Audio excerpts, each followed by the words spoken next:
Hello everyone, आप सबका स्वागत है मुस्तारा खातून चैनल पर। आज मैं आप सबके लिए बहुत ही इम्पोर्टेंट क्वेश्चंस लेकर आई हूँ। इसी तरह का क्वेश्चंस एग्जाम में आता है, जैसे सी टेट, यूपी टेट या एमपी टेट के एग्ज़ाम में। आप इस वीडियो को देखेंगे तो आपको सही आंसर करने में बहुत ही अच्छा लाभ मिलेगा। चलिए शुरू करते हैं। सबसे पहला क्वेश्चन है, कविता का मुख्य लक्ष्य क्या है? कविता का मुख्य लक्ष्य, जैसे हम बच्चों को कविता पढ़ाते हैं तो उसका मुख्य लक्ष्य क्या है? शब्द भंडार में वृद्धि करना। ये चार ऑप्शन पहले अच्छी तरह से फटाफट आप पढ़ लीजिएगा। दूसरा है भाषा एवं सहानुभूति करना, या उच्चारण दोषों को सुधारना, या कविता का सरलार्थ बताना।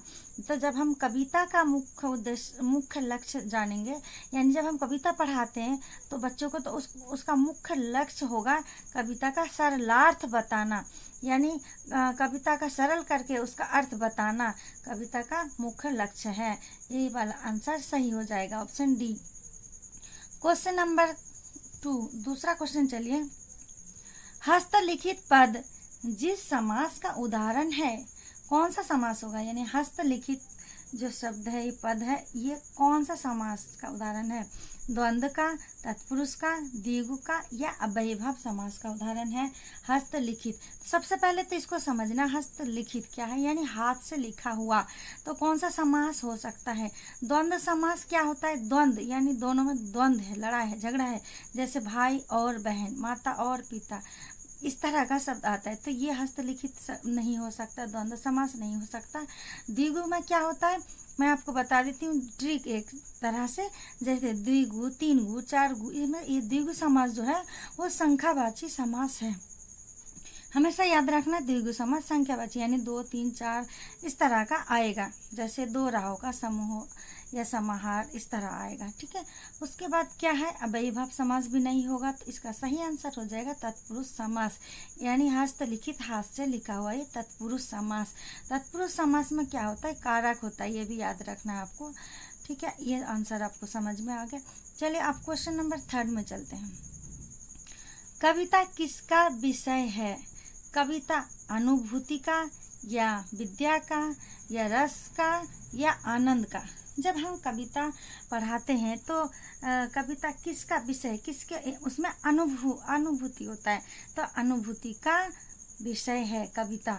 एक क्वेश्चन क्या है, कविता का मुख्य लक्ष्य क्या है? कविता का सरलार्थ बताना। और दूसरा अगर इस तरह से आता है, कविता किसका विषय है? अनुभूति का। अनुभूति करते हैं जब हम कविता पढ़ाते हैं तो सामने वाला बालक या स्टूडेंट्स को अनुभूति होनी चाहिए उस चीज़ की। क्वेश्चन नंबर 4 देखिए। हिंदी वर्णमाला में डड़ा, अड़ा जो होता है, डबिन डड़ा बोलते हैं इसको, और इसको ढसिन डड़ा को कहा जाता है, क्या कहा जाता है? संयुक्त व्यंजन, व्यंजन तो है ये, एक बिना बिंदु वाला होता है, ड और ढ बिना बिंदु वाला, और यहाँ है बिंदी लगा हुआ नीचे, तो ये क्या है? संयुक्त व्यंजन है या अक्षिप्त व्यंजन है? बहुत इंपॉर्टेंट क्वेश्चन है। ग्रहिक व्यंजन है या इनमें से कोई नहीं है? तो संयुक्त व्यंजन कौन सा होता है? जैसे छ, त्र, ज्ञा, इस तरह से छ, त्र, या ज्ञा, ये सब है संयुक्त व्यंजन, ठीक है। तो यहाँ पर ग्रहिक व्यंजन भी नहीं होगा, और उत्क्षिप्त व्यंजन सही आंसर होगा। उत्क्षिप्त व्यंजन हिंदी वर्णमाला में ये जो दोनों अक्षर है, ये व्यंजन, इसको उत्क्षिप्त व्यंजन कहा जाता है। बहुत ही इंपॉर्टेंट क्वेश्चन है ये भी। नैदानिक परीक्षण का उद्देश्य है, नैदानिक परीक्षण होता है तो उसका उद्देश्य क्या है? छात्र की अभिव्यक्ति का सुधार करना, या छात्र की भाषा संबंधी क्षमता का मूल्यांकन करना, या छात्र की कमजोरियों का पता लगाना।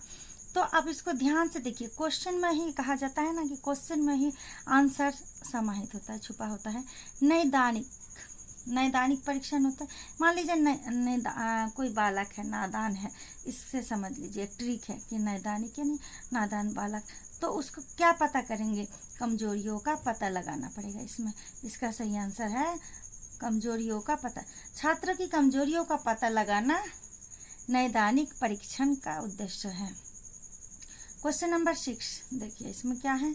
विद्वान का स्त्रीलिंग शब्द है। विद्वान का स्त्रीलिंग शब्द हमेशा याद रखना, बहुत आसान है। इसका सही आंसर हो जाएगा विदुषी। इस तरह से और कुछ दे दिया, जैसे विद्वान का विधवा वगैरह तो पता ही है, विदुषी याद रखना, विद्वान का स्त्रीलिंग हो जाएगा विदुषी। उसके बाद एक और इम्पोर्टेंट आपके लिए बहुत इजी है, जो व्यावहारिक शब्द में प्रत्यय प्रयोग किया गया है। किसमें? व्यावहारिक, इसमें प्रत्यय। प्रत्यय आपको याद रखना कि हमेशा लास्ट की तरफ होता है शब्द के। प्रत्यय क्या है? वो शब्द अंश है जो शब्द के लास्ट में लगता है, और उपसर्ग शब्द से पहले, यानी शब्दांश है उपसर्ग, और किसी शब्द से आरंभ में लगता है। प्रत्यय बाद में लगता है। तो बाद में क्या है? सब बाद में लिखा, ऑप्शन में इस तरह से दिया हुआ है, का है, इक है और ऐक है। तो सही आंसर क्या हो जाएगा? व्यावहारिक, छोटी ई जिसमें है इक, ये वाला सही आंसर हो जाएगा। इक क्या है? एक। व्यावहारिक में एक प्रत्यय लगा हुआ है। ये यहाँ पर भी एक है, इसमें बड़ी ई लिखा है तो ये गलत हो जाएगा। इसीलिए यहाँ पर देखिए जो छोटी ई रहेगा उसी को सही आंसर कहा जाएगा, यहाँ पर माना जाएगा व्यावहारिक। यहीं पर ही मैं अपनी वीडियो को ख़त्म कर रही हूँ। वीडियो ज़रूर अच्छा लगे तो आप सब्सक्राइब चैनल को ज़रूर कीजिए, लाइक कीजिए। इस तरह की अच्छी अच्छी वीडियो आपके लिए लेकर आऊँगी। Thanks for watching.